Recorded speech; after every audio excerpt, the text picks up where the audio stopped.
Here's what nobody tells you about Family Guy. The show that brought us Stewie Griffin's diabolical schemes and Peter's epic chicken fights has been through more lives than a cartoon cat, and not every season deserves to be remembered. Over 24 seasons and counting, this animated juggernaut has experienced golden ages, dark periods, cancellations, revivals, and everything in between. But which seasons truly earned their place in television history, and which ones should have stayed canceled? Let's rank every single Family Guy season from the absolute worst to the undisputed best, because after 25 years on air, it's time someone finally settled this debate. The bottom tier, when Family Guy lost its way. Starting at rock bottom, Season 17 stands as the show's most disappointing era. Is it a McDonald's commercial? Earning a dismal 7.7 average rating on IMDb and the ire of longtime fans everywhere. Airing from 2018 to 2019, this season represents everything that went wrong with modern Family Guy. The controversial Trump Guy episode, where Peter becomes the president's press secretary, felt painfully forced, while You Can't Handle the Booth scored an embarrassing 4.2 on IMDb, making it the lowest rated episode in the entire series. This meta-commentary episode about DVD commentaries proved that sometimes getting too self-referential just doesn't work. The season relied heavily on tired cutaway gags, recycled jokes, and gimmick episodes that barely resembled the show fans fell in love with. But here's the kicker. Season 17 wasn't alone in the basement. Season 16 follows closely behind, distinguished primarily by its inconsistency. Airing from 2017 to 2018, this season teased viewers with excellent episodes like HTT Pete, where Peter tries to attract millennials to the brewery, only to disappoint with predictable storylines and filler moments. The problem? The writing staff seemed caught between honoring the show's legacy and desperately trying to stay relevant, resulting in a season that satisfied neither camp. Season 14 and Season 15 occupy similar territory in this lower tier. Season 14 attempted to tackle serious issues like substance dependency and childhood ADHD, but lacked the hard-hitting humor and meaningful consequences that made earlier seasons work.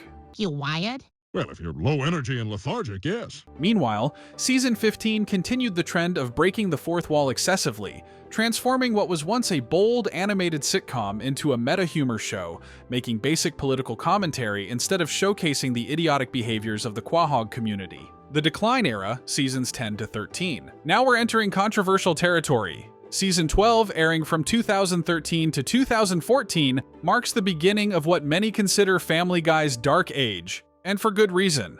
This season gave us Life of Brian, the episode where Brian was killed off with a shocking 4.7 IMDb rating. While the death was eventually reversed, the stunt felt manipulative rather than meaningful.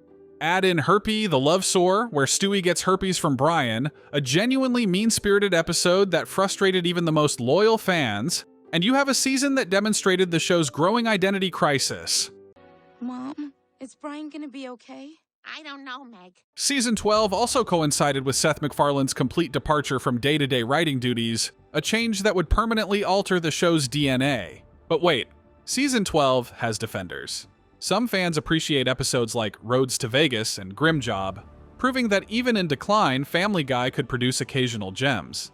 Season 11 generates even more debate. While it features the Griffin family climbing Mount Everest and includes impressive guest stars, many felt character development had completely stalled. However, Season 11 scored higher than you'd expect, with a 7.3 average, suggesting not everyone bought into the decline narrative. Season 13, spanning 2014 to 2015, continues this middling pattern. With only 18 episodes, it felt like a transitional season where the writers couldn't decide whether to double down on controversy or play it safe. Well, these are delicious. Let me just run this by my supervisor. The Modern Recovery, Seasons 18 to 24. Here's where things get interesting. Seasons 18 through 21, airing from 2019 to 2023, represent what we'll call the modern plateau. Not terrible, not great, just reliably mediocre. These seasons hovered around 1.5 to 1.8 million viewers, a massive drop from the show's peak but stable enough to keep Fox interested. Season 18 delivered some surprisingly solid episodes, while Season 19 gave us Stewie's first word and Peter as an Italian mobster. The problem? Viewership continued its steady decline, and the show felt increasingly like background noise rather than appointment television. Season 20, airing from 2021 to 2022, is frequently cited by fans as one of the weakest modern seasons, relying too heavily on bland jokes and uninspired scripts. But hold on, there's hope. Season 21 and Season 22 showed subtle improvements. Season 21 featured The Manchurian Candidate, while Season 22's Cabin Pressure and Baking Sad reminded viewers why they stuck around this long. Gentlemen, we have work to do. Season 23, airing into 2025, has been described by some fans as one of the best modern Family Guy seasons, with near 8 out of 10 episodes and genuinely unsettling moments like the unexpected death of the giant chicken. The freshness in storytelling, Brian and Stewie plots that actually engage, Peter and his friends doing new things, suggests the current writing staff finally remembered what made Family Guy work in the first place. I spoke! The solid middle, seasons 7 to 10. Now we're getting into seasons that don't just survive comparison to the Golden Age, they hold their own. Season 10, airing from 2011 to 2012 with a 7.14 average rating, makes this list despite 2 controversial episodes. Seahorse Seashell Party, where Meg tears into her family for years of mistreatment only to accept her role as punching bag, and Screams of Silence, which tackled domestic violence with uncomfortable results, dragged down an otherwise solid season. But here's what saves Season 10. Back to the Pilot scored as the second highest rated episode ever, taking Brian and Stewie back to the very first episode in a nostalgic, hilarious journey through time. Add Forget Me Not, where the guys wake up with amnesia in an empty quahog, and you have a season that proves post-peak Family Guy could still deliver.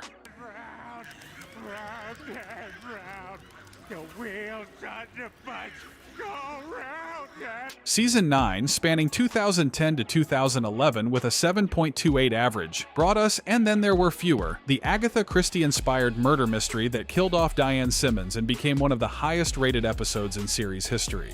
This season also gave us Road to the North Pole, an epic Christmas adventure with an hour-long runtime, stunning musical numbers, and a heartwarming reminder about the reason for the season.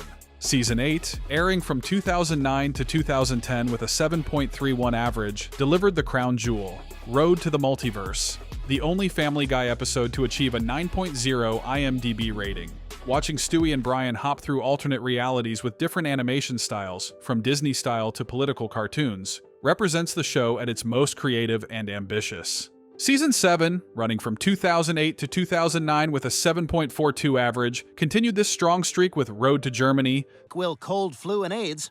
Three Kings, parodying Stephen King stories, and Stewie-roids, cementing this period as the last gasp of truly great Family Guy. The Golden Age, seasons 1 to 6. We've finally arrived at Family Guy royalty. Season 1, despite having only 7 episodes and rougher animation, holds a remarkable 7.41 average rating. Death Has a Shadow, the pilot that premiered after Super Bowl 33 to 22 million viewers, introduced the world to Peter's stupidity, Lois's responsible nature, and Stewie's evil genius persona.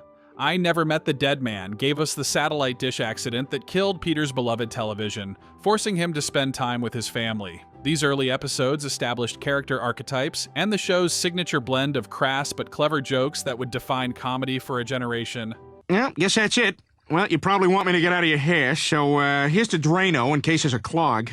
Soap's right there next to the radio, and towels are on. Season 4, the revival season running from 2005 to 2006 with an impressive 30 episodes and a 7.32 average, proved Fox wrong for canceling the show. This season has 0 episodes below a 7-star rating, a consistency unmatched by any other season. Petarded tackled Peter's IQ test results with both humor and surprising poignancy, while PTV launched a full-scale attack on FCC censorship that included a diss track the FCC actually liked. Season 4 was Family Guy's homecoming, a middle finger to network executives who doubted the show's potential, and it delivered beyond anyone's wildest expectations.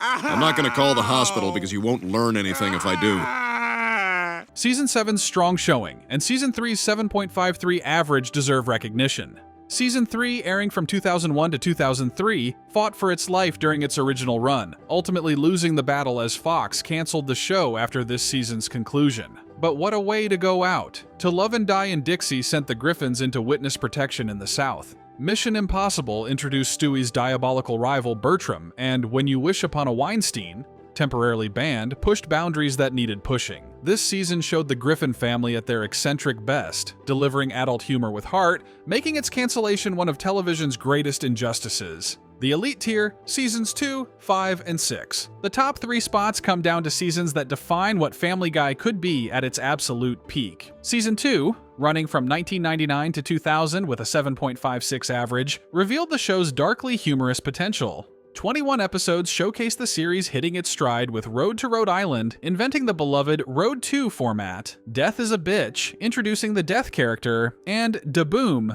taking the Griffins post-apocalyptic. This season balanced outrageous gags with genuine emotion, featured Stewie at peak evil genius villainy, and established Brian as more than just a talking dog. Excuse me, Mr. Mayor. We have an outsider who wishes to join our community. Welcome to my fair city. If you want to become a citizen, you have to get a job. Well, before the disaster, I was a physician. That's terrific. We need a doctor. We sure do. Let's hope you get it. Now pick a job out of the hat. Despite low viewership that led to the show's first cancellation, Season 2 represents Family Guy finding its voice. Irreverent, unpredictable, and unafraid. Season 5, airing from 2006 to 2007, ties with Season 2 at a 7.56 average and represents prime Family Guy, according to most critics and fans. 18 episodes of consistently funny original content made this season the template others tried to replicate but rarely matched. Barely Legal saw Meg's character spiral, Airport 07 showcased Quagmire's pilot expertise saving the day, and Road to Rupert continued the beloved travel series. What makes Season 5 special? Every episode feels essential. The writing staff found the perfect balance between cutaway gags and plot-driven humor, characters hadn't yet devolved into one-note caricatures, and the show maintained its edge without crossing into mean-spirited territory. Multiple episodes from this season crack various best of lists, and rewatching them today, it's obvious why. Oh, God. Sometimes a woman wants to see him. The Undisputed Champion, Season 6. But there can be only one greatest Family Guy season, and Season 6 wears that crown with a 7.66 average rating, the highest in series history. Running from September 2007 to May 2008 with just 12 episodes, Season 6 proves quality beats quantity every single time. This compact season packed in 3 all-time top-tier episodes that any show would kill for. Stewie kills Lois, and Lois kills Stewie, the 2-part epic where Stewie finally attempts matricide and takes over the world, revealed as a simulation. Delivered shocking moments, emotional depth, and a plot twist that worked because the journey mattered more than the destination. Then came Blue Harvest, the show's first Star Wars parody that became so beloved it spawned an entire trilogy. What elevates Season 6 beyond all others? Perfect density. Every episode contributes something memorable, whether Brian discovering he's a father, Peter becoming a pirate, or the show celebrating the quirks of Quahog's residents through sharp pop culture references. The animation had evolved past the roughness of early seasons but hadn't yet become the overly polished product of later years. Characters retained their humanity alongside their cartoonishness. Peter was still an idiot but not irredeemably stupid, Lois maintained patience without being a doormat, Stewie balanced evil genius with vulnerable baby. Season 6 caught lightning in a bottle, representing the absolute peak of what Family Guy achieved. Intelligent stupidity, heartfelt raunchiness, and comedy that punched up while occasionally punching down, all wrapped in episodes that understood when to land their punchlines and when to let moments breathe. Oh boy, a fudgesicle! The verdict: 24 seasons, over 440 episodes, 2 cancellations, 1 miracle revival, and countless controversies later, Family Guy remains a cultural phenomenon. The journey from Season 17's rock bottom to Season 6's perfection reveals a show that's been many different things to many different people.